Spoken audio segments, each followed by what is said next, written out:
Oh my God. This is not happening. Darra, Darra, where's your mama? Ngozi, Ngozi, if you can hear, please come out fast. The fire won't let me see you. It happened in an instant, a loud slam followed by a scraping sound, the force jolting Chaik back in his seat. He glanced up, heart pounding, just as a woman collided with the side of the car. Her face was flushed with panic, eyes darting around as if someone was chasing her. For a moment, Chaik's mind went blank, and then, instinctively, he reached out, gripping the door handle, a sharp sense of urgency settling over him. The woman stumbled, her arms flailing slightly, and quickly stepped back from the car, eyes wide with embarrassment. I'm so sorry. I didn't mean to, she began, but her voice faltered, and her gaze landed on Darra. Chaik's son sat quietly in the back seat, his little face pressed against the window, his expression vacant. His wide, dark eyes stared ahead, not reacting to the abrupt collision. It was as if he was in another world entirely, his stillness a constant reminder of the pain that had consumed their lives.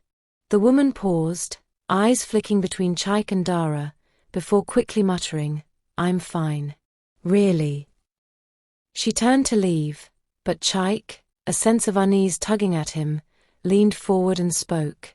Wait, he said, his voice more forceful than he intended.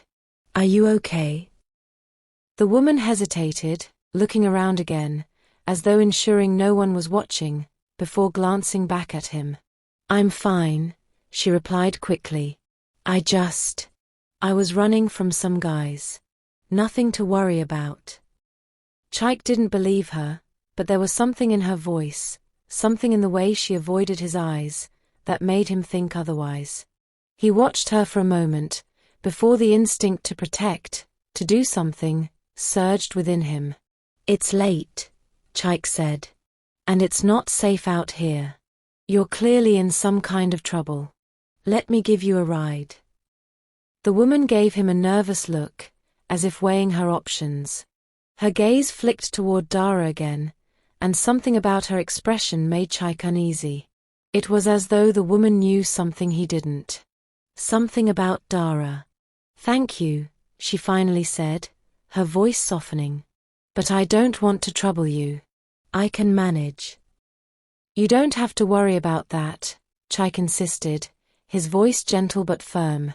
Where are you headed? It's dangerous to be out here alone. The woman glanced down at her feet for a moment, clearly conflicted.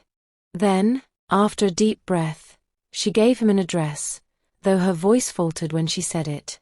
Chaik typed it into his phone's GPS and looked back up. The address seemed off.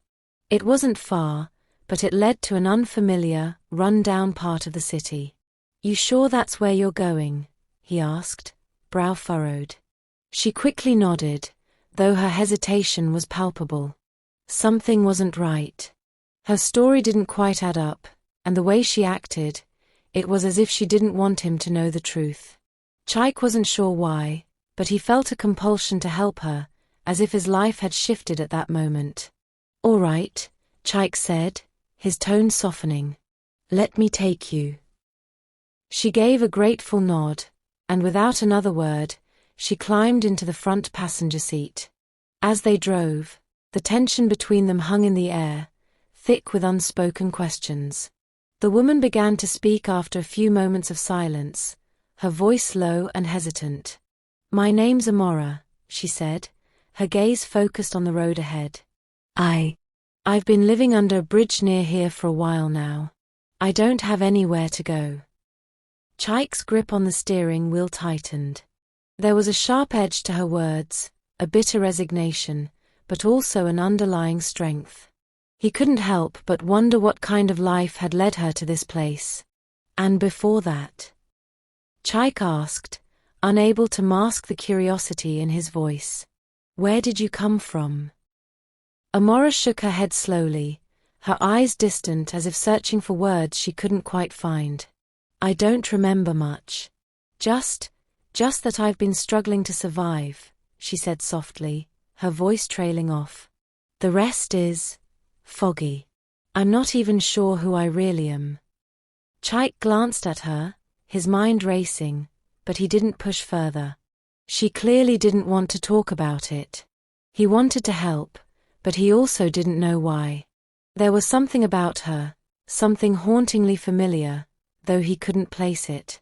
Something about the way she held herself, the way her eyes seemed to flicker with pain. His thoughts drifted back to the night everything had changed for him, how it had started with a knock on the door, followed by the horrifying news that would forever alter the course of his life. His wife, Ngozi, had been the love of his life. They had been inseparable, a perfect couple, and Darra had been the light of their world. But that night, what should have been an ordinary evening, had shattered everything. The fire had come out of nowhere. It started small, a spark at the supermarket where they went to shop, but within minutes, it spread. The flames tore through the street, devouring everything in its path. Chaik had barely managed to get Darra out, his little boy's terrified screams still echoing in his mind. But Ngozi hadn't made it out. The fire had ravaged her, leaving her unrecognizable, a cruel reminder of how quickly life could slip away. Chaik had been consumed by guilt and grief. He had been the one to save Darra, but he couldn't save her.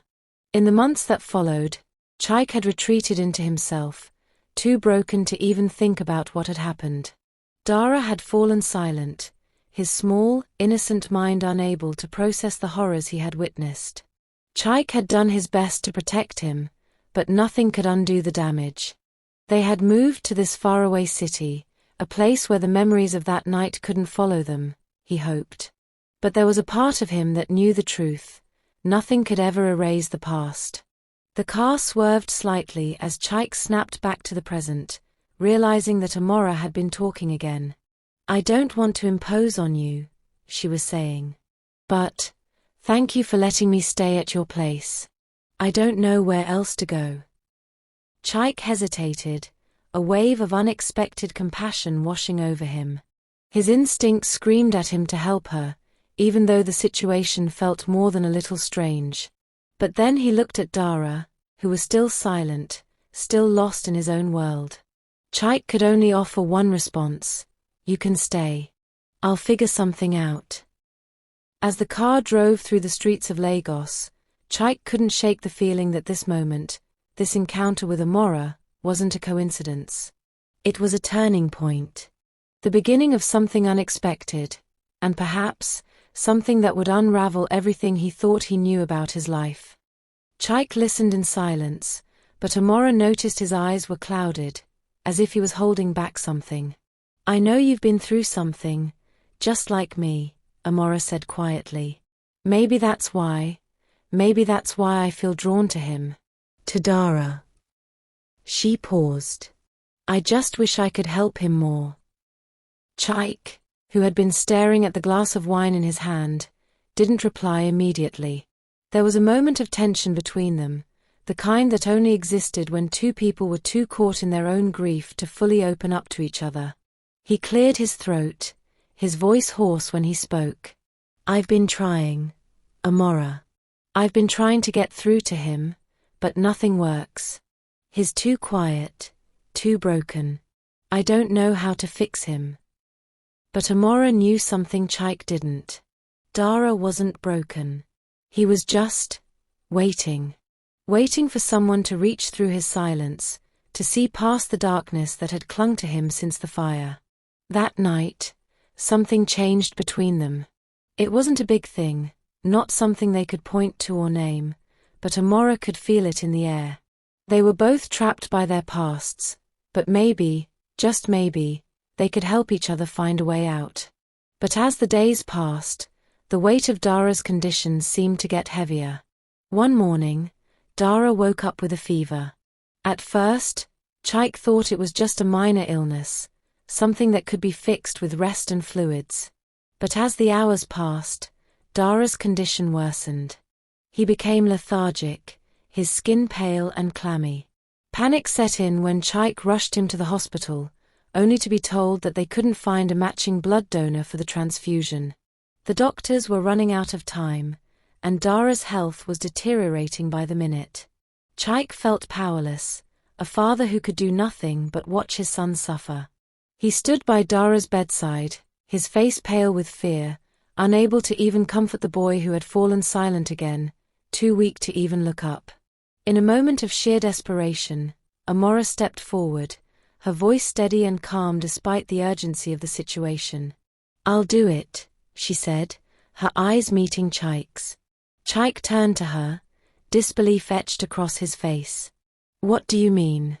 You're not a match. You're not even." "I am," she interrupted. "I don't know why, but I know I am. Please, let me help." There was no time to argue. Chaik, too stunned to object, agreed. Moments later, Amora was hooked up to N4, her blood being tested. The results came back quickly. She was a perfect match. As the transfusion began, Chaik stood in the corner of the room, his heart pounding in his chest. Darra's condition slowly began to stabilize. It wasn't immediate, but Chaik could see it. His son was starting to breathe easier, the color returning to his face. The relief that flooded over him was overwhelming, but it was also tinged with something else. Something he couldn't quite name. When the procedure was done, Chaik stood beside Darra's bed, watching the boy sleep. "You saved him," Chaik said, his voice thick with gratitude. How did you know?" Amora stood quietly by the door, watching the scene unfold, her face unreadable. "I don't know," she said softly. "I just knew." In that moment, Chaik couldn't shake the feeling that there was more to Amora than met the eye. She wasn't just a woman who had stumbled into his life. She was something else, someone who was tied to Darra in a way he couldn't understand. And that terrified him. Chaik watched Amora from across the room, his thoughts clouded with a swirl of disbelief, confusion, and a growing sense of unease. The gratitude he felt towards her for saving Darra's life was immense, but it was tempered by an unsettling feeling that he couldn't shake. It was like a thread, fraying at the edge of his mind, pulling him in a direction he didn't want to go. He had watched her closely in the days since the transfusion, noting how she carefully avoided looking at herself in mirrors, how she kept her long sleeves pulled down, even when the weather was uncomfortably warm. It wasn't just the silence she maintained about her past. There was something more, something she wasn't saying. And it bothered him more than he could admit. The most unsettling thing, though, was the way she looked at Darra.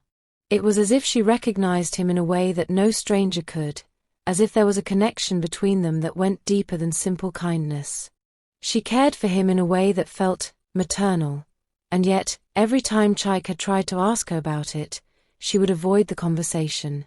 Amora had saved Darra, and for that, Chaik was forever indebted to her.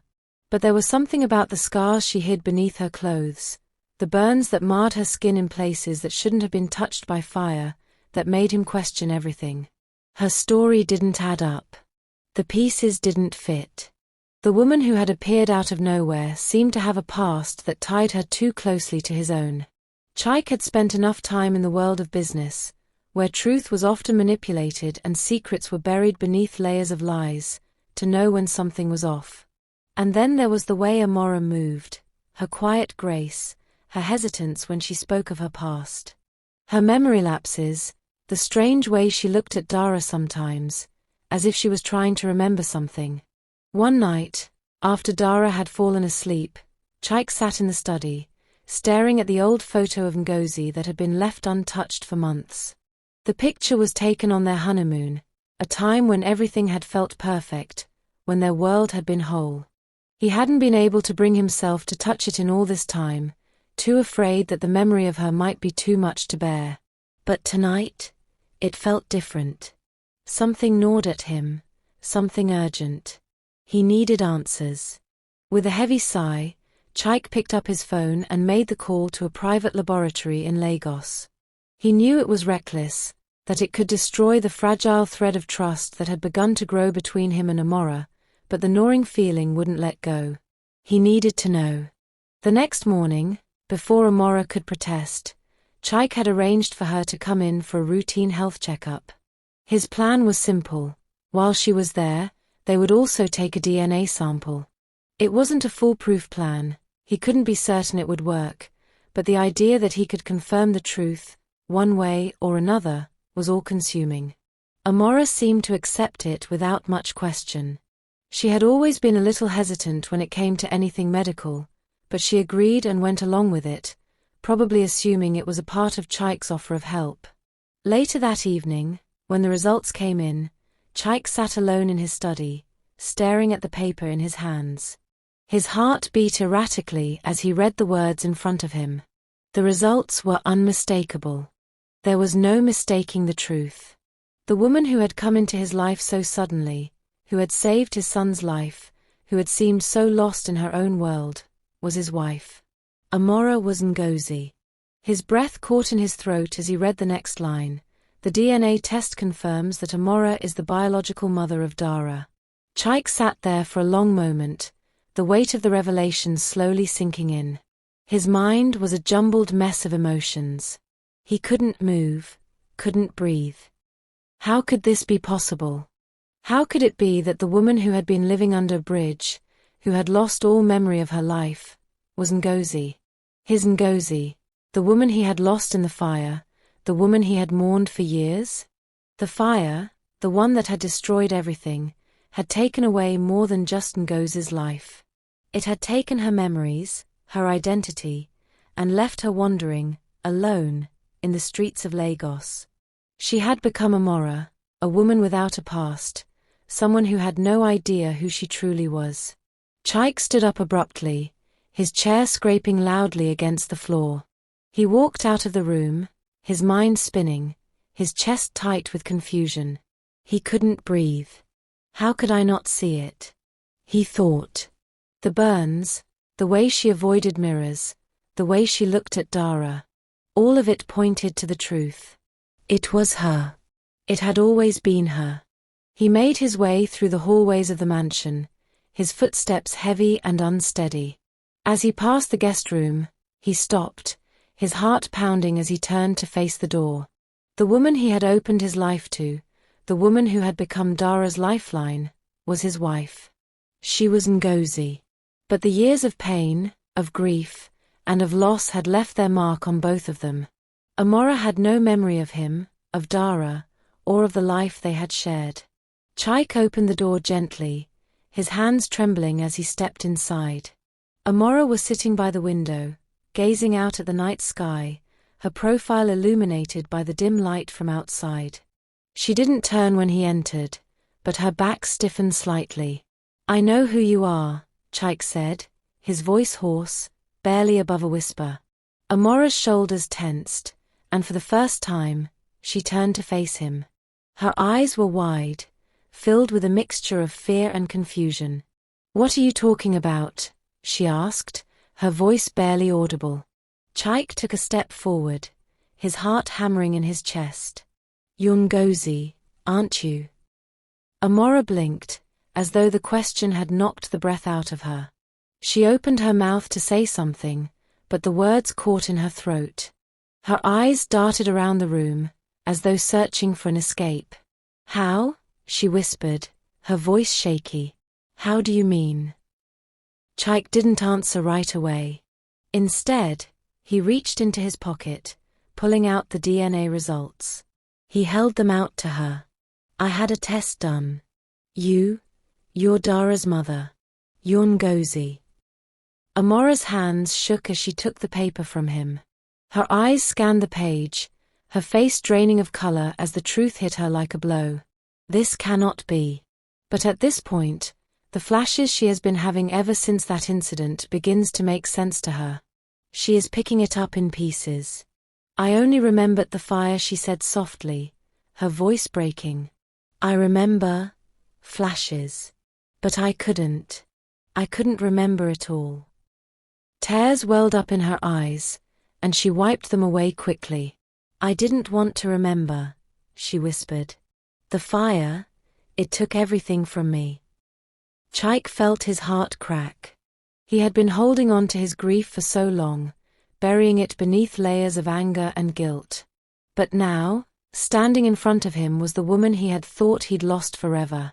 She was here. But she wasn't the same. She wasn't the woman he had married. The room was silent except for the soft sound of their breathing. Chaik stepped closer, his voice thick with emotion. Can we try to figure this out?" he asked, his voice barely above a whisper. "Can we try to rebuild what we lost?" Amora didn't answer right away. She simply nodded, her eyes distant, lost in the fog of her memories, as if she was still trying to piece together the woman she once was. But in that moment, Chaik knew. The past had been rewritten. And whatever lay ahead, they would face it together. Amora sat on the edge of the guest bed, the paper in her hands still trembling. The words on the DNA test felt surreal, as if they were part of a life she could not remember. The images came flooding back, disjointed flashes, like a broken reel of film that didn't quite align. The fire, the unbearable heat, the scream that had seemed to come from every direction, the smoke, the pain, the blackness. And then, nothing. Chaik's voice echoed in her mind, but it was distant, muffled by the weight of the memories she couldn't quite piece together. She saw glimpses of a life she didn't recognize, an image of a woman, a loving wife, someone who laughed, someone who had been cared for, cherished. And then there was Chaik. His face, so familiar, so comforting, but also foreign to her now. She could remember him, yes, but she couldn't remember them. The love they had shared, the bond they had formed, had become as distant as a dream she couldn't quite reach. Her breath came in shallow bursts. Amora. Ngozi. Who was she? Who had she been? How did she become this woman, the one who lived under a bridge, who was so far removed from the life she had once known? She closed her eyes, trying to steady herself, but the flood of emotions became overwhelming. Fear, grief, confusion, anger.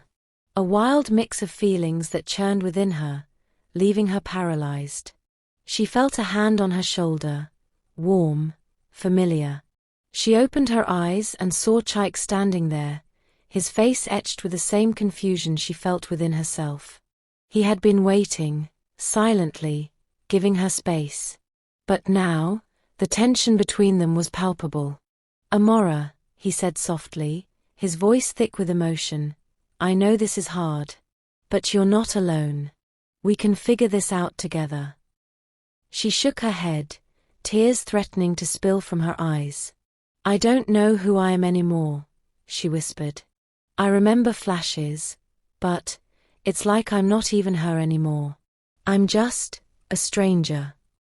Chaik's heart ached as he looked at her. The woman he had once loved, the woman who had been his everything, was right in front of him, but she was so different now. Her eyes were lost, wandering as if she was trying to find her way home. The woman he had married, the woman who had filled his world with laughter and joy, was gone. All that remained was someone trying to piece herself back together, and Chaik wasn't sure he could fix her, he wasn't sure he could fix himself. A silence fell over the room, a heavy, suffocating silence that seemed to stretch on forever. Both of them were adrift, caught in their own private storms. For Chaik, it was an emotional whirlwind. He was relieved beyond words to know that Ngozi was alive, that she had somehow survived the fire. But that relief was clouded by the immense guilt that he had moved on, that he had buried his love for her beneath layers of time and pain. He had spent years grieving, mourning the loss of the woman he had loved. And now, the woman before him was not the same one he had lost. She didn't remember him, didn't remember their life together. The bond they had shared was gone, lost in the ashes of the fire. The love, the passion, the connection, they had all disappeared, replaced by a stranger who looked like his wife but wasn't. How could he love her again when she didn't remember him? When she didn't even remember herself? Chaik took a deep breath, trying to steady his racing heart. "I don't know what to do either, Ngozi," he said, his voice breaking. "I've spent so many years, so many years thinking you were gone. And now you're here.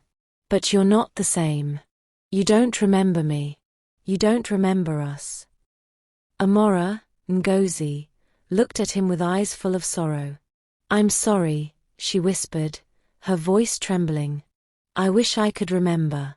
I wish I could be the woman you lost, but I'm not her. I'm so sorry. Chaik closed his eyes, the weight of her words pressing down on him. The woman he had loved, the woman he had built a life with, was still here, but she was a shadow of who she once was. How could he reconcile the memories he cherished with the woman who stood before him, a stranger in his eyes? How could he love someone who didn't even remember the love they had shared? The decision was the hardest he had ever faced. Amora's trauma ran deep, like a wound that would never fully heal. She was a shell of her former self, lost and adrift in a world that had moved on without her. Chaik could see the pain in her eyes, the confusion, the guilt. But it wasn't just her pain he was struggling with. It was his own. The man he had become over the years of mourning her, the father who had raised Darra alone. He had learned to live without her, to fill the void she left with grief, with anger, with memories that had no place in the present. He was torn. Torn between the man he had become, strong, distant, protective, and the man he used to be, the husband, the lover, the father. Could he open his heart to the woman standing before him, the woman who didn't remember who she was, who didn't remember their life? Could he trust her again? And then there was Darra. His son, who had once been mute, emotionally distant, and broken, had started speaking again. The first words he had spoken, after years of silence, were to Amora. He had called her Mama, the word that had been lost to him, a word that had seemed impossible for him to utter after the fire. Mama, Darra had whispered, his small voice trembling. It had broken Chaik's heart. The truth was undeniable now. Darra remembered her. Darra knew her. This woman, who had no memory of their life together, was his mother. And Darra's need for her, his connection to her, was a silent plea that Chaik couldn't ignore. Amora had looked at Darra when he called her Mama, her eyes wide with shock, as if the word had triggered something deep within her. And in that moment, Chaik saw something shift in her, a flicker of recognition, a spark of something she had been searching for. But could he let her back into their lives? Could he let her back into his heart, knowing that she might never fully recover the woman she once was? Could he live with the woman who was, in many ways, still a stranger to him? He watched as Amora sat with Darra, the boy's head resting on her lap, his small hand gripping hers. She spoke to him softly, her voice full of tenderness. Chaik's heart clenched at the sight. He couldn't deny the bond they shared. It was real, it was undeniable. Darra had found her, and in some way, she had found him too. But could he find his way back to her? Could he accept the woman who was still lost, who couldn't remember the life they had built? The decision was his. And as the days passed, Chaik was forced to confront his own grief, his own pain, and his own love for the woman who had once been his everything. It wasn't an easy decision. But love, he realized, was never easy. It wasn't about remembering everything. It was about rebuilding. About starting over, with the pieces they had left. And for the first time in years, Chaik allowed himself to hope. To believe that maybe, just maybe, they could find their way back to each other. Together, even if they had to start from nothing. The days following the revelation had been turbulent. Chaik and Amora, both struggling with their respective emotions, moved through the motions of their days like shadows of their former selves. There was no easy way to bridge the gap between them, the gap that the fire had carved into their lives, separating them, altering everything. But as time passed, something shifted between them, something unspoken, yet palpable. Chaik, after much soul-searching, realized that healing was not a destination. It wasn't a place where you suddenly arrived and everything was okay again. Healing, he understood now, was a process, One that took time, patience, and a willingness to face the pain, to confront the past, and to start again. And maybe, just maybe, they had the chance to rebuild something new, something that wasn't defined by the tragedy they had endured but by their shared desire to move forward. Amora Ngozi was still grappling with fragments of her memories, like pieces of a puzzle scattered on the floor, waiting to be put together. Some memories came back in flashes: the scent of their home, the way Chaik smiled at her when he thought she wasn't looking, the sound of Darra's laughter filling the house. But there were other memories, darker ones of the fire, of pain, of loss. They came too, uninvited, forcing their way to the surface. But in the midst of it all, there was peace. There was a quiet understanding between them, a shared acknowledgement that they couldn't change the past, but they could decide how to move forward. Amora's healing was slow. Sometimes it felt like 2 steps forward and 1 step back, but it was happening. She was learning to forgive herself for the things she couldn't remember, for the things that had been stolen from her by the fire. She was learning to accept the woman she was becoming, even if she didn't fully understand her yet. Chaik watched her from across the room one evening as she sat with Darra, reading him a book. It was the simplest of moments, but it was enough. Darra, who had once been silent, emotionally withdrawn, was now a different child. His voice, though soft, filled the house again. And it was Amora, his mother, who had brought him back from the silence, who had helped him find his way home. Chaik realized, in that moment, that their family wasn't broken. It wasn't perfect, and it wasn't what it had once been, but it was whole in a way that mattered. They were learning to live together again. They were learning to forgive each other, not just for the things that had been done, but for the things that hadn't been done. Amora turned to him, her eyes meeting his with a quiet, tentative smile. It wasn't the smile of the woman she had once been, but it was something new, something that felt like hope. Chaik walked over to her and sat beside her, his hand brushing against hers in a simple gesture of connection. They didn't speak immediately. The silence between them wasn't uncomfortable anymore. It was familiar, like an old friend who had come back to visit. "I don't know if I'll ever be the same person I was," Amora said quietly, her voice soft but steady. "I don't know if I'll ever remember everything. But I'm here now. And I'm trying." Chaik nodded, his heart full, his emotions a mix of love, relief, and a lingering sorrow. He had spent so many years mourning her loss, and now, as he sat beside her, he understood something fundamental, something he had never fully grasped before. Love wasn't about perfection. It wasn't about holding on to some idealized version of the past. It was about embracing the messiness of life, the scars, the wounds, and the imperfections. It was about being willing to move forward, even when the road was unclear, and the past was painful.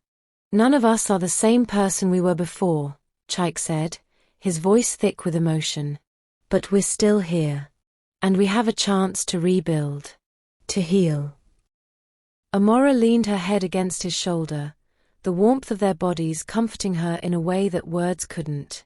Chaik wrapped his arm around her, pulling her close, and for the first time in what felt like forever, they both allowed themselves to just be. No expectations. No pressure. Just the quiet rhythm of 2 people, finding their way back to each other, 1 step at a time. As the days turned into weeks, their family began to heal. Slowly, Amora regained more pieces of her memory, but with each piece, there was no rush to be the woman she had been. Instead, she embraced the woman she was becoming, the mother to Darra, the wife to Chaik, and, most importantly, the woman who had survived. Chaik watched the 2 of them together, a sense of peace settling in his chest. Darra, once so broken, now thrived. His laughter filled the house again, his voice a soft melody that Chaik had missed more than he had realized. And Amora Ngozi found herself, bit by bit, piece by piece, reclaiming the love she had once shared with Chaik. It was different now, more fragile, more tender, but it was still there. They weren't perfect. Their journey was still far from over. There would be days when the past would try to resurface, when the memories of the fire would come back in full force. But they had made a decision to move forward, together. They had chosen to build a new life from the ashes of the old one, and though it wasn't easy, they knew it was worth it. The final twist, the one that would have been too much to bear in the beginning, was this: love wasn't about perfection. It was about the willingness to embrace each other, scars and all, and heal together. And in the quiet, peaceful moments of their lives, as they sat together as a family, they realized that healing wasn't just about fixing what was broken. It was about learning to live again, to love again, and to find joy in the simple, imperfect moments. They had rebuilt their family. And for the first time in a long time, Chaik knew that everything would be okay.